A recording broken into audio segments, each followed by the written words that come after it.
Well, hi, my name is Micah Roraff, and this is Life of Worship, where we really just go beyond the music and go beyond the words that we sing every Sunday and dive into what a life before our God looks like and embracing a life before Him. Over the past few weeks, I've been going over the names of God, and this is going to be the last week that I just mention some names of the Lord. But before I mention them, I just want to share something with you guys. When you know somebody for a long time and you're around them, familiarity can set in. Familiarity, it can really be the depth of a relation, the death of a relationship. When you think you have everything figured out about someone, they can become pigeonholed into being something that, whether it's true or not, it's only a small glimpse of who they are as a complete person. And so boredom can creep in. Life around them can kind of become monotonous. You can find yourself counting the seconds, counting the moments, just waiting for the time to be done so that you can move on with your life, move into something that is more exciting. And you think to yourself, why put any more effort into this relationship? It is not worth it. It's not worth it. That's what happens when familiarity sets in. Or you may or may not know someone, but you hear something about them or experience something that can give you a negative perception of that person. True or not, whether that's true or not, we can let that perception go deep. And just the mention of their name can make us angry or cause our skin to crawl. And then on the flip side of this, longevity in a relationship can bring confidence because of the experiences had, because of the life that has been shared. It can bring trust. It can bring a bond that goes deep. You can know what the person is thinking before they even say a word. And you can know what they like.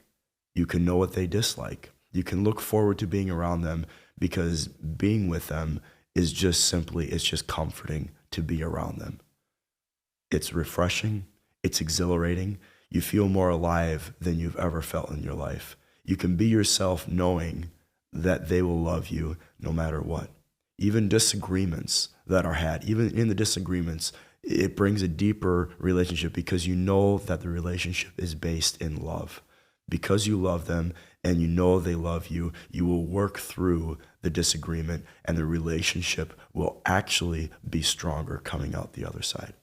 Because the person in front of you is more important than the disagreement that you had. And the best way to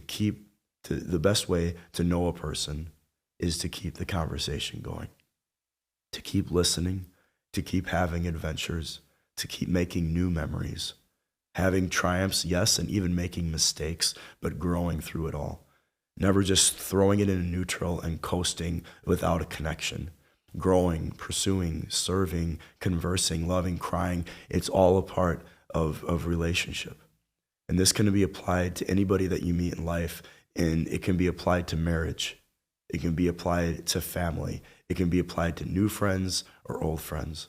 But today, for the sake of the series that I'm going through, I want us to apply it to God. Like I said at the beginning of this is going to be my last edition in the names of God. And I want to end this with a challenge. I want to say what I feel are His three most famous names. And as I mention the names to you, the challenge is to be honest with yourself. What feelings do the three names bring? Is the first thing that you feel, is it excitement or is it boredom? Is it trust or is it just an eye roll? Is it anger or does joy just burst forth out of you? Does trust rise up or do you feel like you've been let down? Or do you just feel nothing at all? Has there been no history and do you feel nothing at all?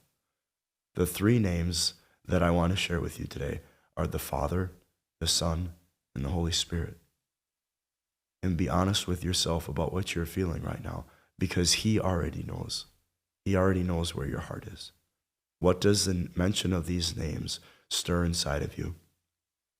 So the second part of this challenge is, are these perceptions and feelings based in truth? Or is there a shift that is needed? Over the last few weeks, I've gone over 18 different names of God. And remember, these are not just names or titles. I've said that every week. These are not just names or titles. They are eternally who he is. He is unchanging. They're attributes of God. They are his characteristics. It is how he reacts to situations. It is how he is Lord over everything, and yet also so intimately involved in everything. It is who he is. And I encourage you to stir your heart. Get to know him for him. After being honest with yourself, and after I mention the Father, the Son, and the Holy Spirit, and whatever rose up inside of you, and as you challenge yourself and say, is this the truth about who God is? As you challenge yourself, I want you to say, all right, I want to set my heart before him. I want to get to know him for him. I want to pursue God as he has pursued me. Don't live in a place where God becomes familiar. Don't live in a place where God becomes boring. Don't let false perceptions define him in your heart and in your mind. There is so much depth to him, and we only live 80, 90 years at best. In that 80, 90 years, how much can we discover of an eternal God? Set your heart before him and yearn to discover more, because each of us, he reveals a different part of himself, and he is just perfect in every way. There is so much depth to him, and the more you know him, the more you will trust him, and the more you love him. I guarantee it. As you build a relationship, longevity builds trust, and the pursuit during that longevity is what's important, because if we just sit and do nothing, then we will get bored. And here's some questions I've asked myself, and I want us to ask ourselves. Why, throughout the course of history, have so many people died for him? Why? What stirred in their heart that they're willing to give up their lives for him? Why have they gone to the ends of the earth to tell people about him? What stirred in their heart? Why have they been disowned by family and friends? I've heard multiple testimonies of people who have been disowned by family and friends because of their faith in God. Why have they done it? And the root answer is because he is worth it. He is worthy of our lives. He is worthy of our daily worship. He is worthy of always being before us, always on our minds, overlaying him over our whole lives, because he truly is our everything. He says he is the way, the truth, and the life. And we can trust him, and we can overlay him over our whole lives and find that he really, truly does give us life. He really, truly does counsel us. He really, truly does guide us. He really, truly does father and shepherd our hearts. Know him for him, and don't base it on circumstances. Don't base it on feelings. He is there for the highs and for the lows. Jesus says in John 16:33b, in the world you will have tribulations, but take heart. I have overcome the world. Jesus is saying, come to me and I will rejoice with you. Come to me and I will weep with you. Jesus is saying, come to me and I will love you. I will satisfy your heart and your soul. I'll give you counsel and wisdom. I'll battle alongside of you against the enemy. He is there in sadness and in joy, in trials and triumphs, and he never changes, and he never suddenly just loses control. He never does. He never loses control. Sometimes we need to swallow our pride. We need to get off our pedestals, and we need to put him up there. I'm going to say that again. Sometimes we just need to swallow our pride, our trying to control our lives. We need to get down off the pedestal humbly and say, Father, I place you at the highest place in my life. I place you at the very forefront of my thinking, at the very forefront of my finances, at the very forefront of every aspect of relationships and everything that has to do with my life. I get down and I put you up there.